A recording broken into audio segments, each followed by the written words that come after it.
അത് പിന്നെ ജയിക്കുന്ന ആള് പറഞ്ഞു. കഷായത്തിൽ വിഷം ചേർത്തിട്ട് കാമുകനെ അതിക്രൂരമായി കൊലപ്പെടുത്തിയ തിരുവനന്തപുരം പാറശാലയിലെ ഗ്രീഷ്മയെ കുറ്റക്കാരിയാണെന്ന് കോടതി വിധിച്ചു. ശിക്ഷ ഇനി നാളെ പറയുള്ളൂ. ഞാൻ മനസ്സിലാക്കുന്ന ഒരു ഇരട്ട ജീവപര്യന്തവും ലക്ഷങ്ങളുടെ പിഴയും ഉണ്ടാവും. 2021 ഈ ഷാറോടെ പരിചയപ്പെടുന്നത്. ഭയങ്കര പ്രണയമായിരുന്നു, വിട്ടുമാറാത്ത പ്രണയം. വീട്ടുകാരറിഞ്ഞുപോൾ പഠനത്തിലൊക്കെ വളരെ പിന്നാക്കം പോയപ്പോഴാണ് വീട്ടുകാർ അറിയുന്നത്. വീട്ടുകാരോട് പറഞ്ഞപ്പോൾ പ്രണയമൊന്നുമില്ല, പക്ഷേ രഹസ്യമായിട്ട് വിവാഹം കഴിക്കുകയും പലതവണ ലൈംഗിക ബന്ധത്തിൽ ഏർപ്പെടുകയും ചെയ്തു. അതിനിടക്കാണ് 2022 ഉന്നത കുലജാതനായ സമ്പന്നനായ ഒരു സൈനികൻ വിവാഹാലോചനയുമായിട്ട് വരുന്നത്. അതോടുകൂടി ഗ്രീഷ്മയുടെ മനസ്സ് മാറി. കാമുകം വേണോ സൈനികൻ വേണോ എന്നായി. ഒടുവിൽ കണ്ടെത്തി സൈനികൻ മതി. ഒരേ സമയം സൈനികനെ വിവാഹം ഉറപ്പിച്ചിട്ട് സൈനികനായിട്ട് കറങ്ങുകയും ചെയ്തു. എന്നാൽ കാമുകനായ ഷാറോണിൻ്റെ കൂടിയും കറങ്ങി. ഒരിക്കൽ പോലും ഷാറോൺ കരുതിയില്ല തന്നെ ഈ കാമുകി ഗ്രീഷ്മ ചതിക്കുന്നു. പലതവണ കൊലപ്പെടുത്താൻ വേണ്ടി ജ്യൂസ് ചാലഞ്ചൊക്കെ നടത്തിയിട്ട് അതിലൊക്കെ വിഷം കൊടുത്തു നോക്കിയാലും അതൊക്കെ പരാജയപ്പെട്ടു. ഒടുവിൽ ഷാറോണിനെ പൂർണ്ണമായിട്ട് ഒഴിവാക്കാൻ തീരുമാനിച്ചു. കൊലപ്പെടുത്തുന്നതിൻ്റെ തലേ ദിവസം 1.5 മണിക്കൂർ ഗ്രീഷ്മ സെക്സ് ചാറ്റ് നടത്തി. പിറ്റേ ദിവസം തൻ്റെ വീട്ടിൽ ആരും ഉണ്ടാവില്ല, ഇവിടെ വന്നാൽ സെക്സ് ചെയ്യാമെന്ന് പറഞ്ഞിട്ടാണ് ഷാറോണിനെ വിളിച്ചു വരുത്തിയത്.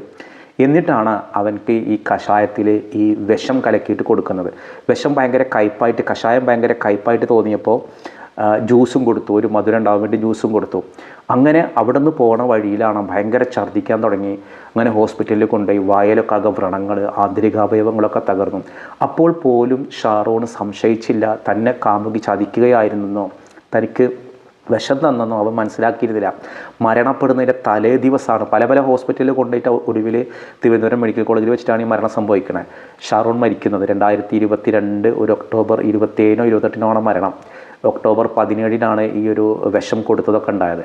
ആ സമയത്താണ് അവൻ ഒടുവിൽ പറയുന്നത്, ഞാൻ തമ്മിൽ സെക്സ് ചെയ്തു, ഒടുവിൽ അവളൊരു കഷായം തന്നിരുന്നു, ആ കഷായത്തിൽ എന്തെങ്കിലും ഉണ്ടോയെന്ന്. അങ്ങനെയാണ് അന്വേഷണം വരുന്നത്. ഇതിനു വേണ്ടി അമ്മാവനാണ് എല്ലാ സഹായങ്ങളും ചെയ്തു കൊടുത്ത് തെളിവൊക്കെ നശിപ്പിച്ച്. അമ്മക്കെല്ലാം അറിയായിരുന്നു തൻ്റെ മകളിങ്ങനെ കൊലപ്പെടുത്താൻ പോകുന്നുണ്ട്, സെക്സ് ചെയ്യുന്നുണ്ട്. പക്ഷേ കോടതി വിധിയിൽ അമ്മയെ തെളിവുകളില്ലാത്തത് കൊണ്ട് വെറുതെ വിട്ടു. അമ്മാവനും ഗ്രീഷ്മയും കുറ്റക്കാരാണെന്നാണ് നെയ്യാറ്റിൻകര കോടതിയുടെ വിധി ഇന്ന് വന്നത്. എന്താണ് ശിക്ഷ എന്നുള്ളത് നമുക്ക് കാത്തിരുന്നറിയാം. ഞാൻ മനസ്സിലാക്കുന്നൊരു കാര്യം, ഇരട്ട ജീവപര്യന്തം ഉണ്ടാവും. ഇതൊരു അപൂർവമായ ഒന്നുമല്ല, വധശിക്ഷയൊന്നും ഉണ്ടാവാൻ സാധ്യതയില്ല. പല രീതിയിലും കേരളത്തിൽ ഏറെ ചർച്ച ചെയ്യപ്പെട്ട ഒരു കൊലപാതകമാണ് ഗ്രീഷ്മയുടെ കൊലപാതകം.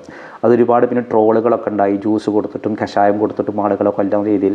ഏതായാലും കുറ്റവാളികൾക്ക് നല്ല ശിക്ഷ കൊടുത്തെങ്കിൽ മാത്രമാണ് ഇതുപോലെയുള്ള കുറ്റകൃത്യങ്ങൾ ഇനി അവസാനിക്കുകയുള്ളൂ.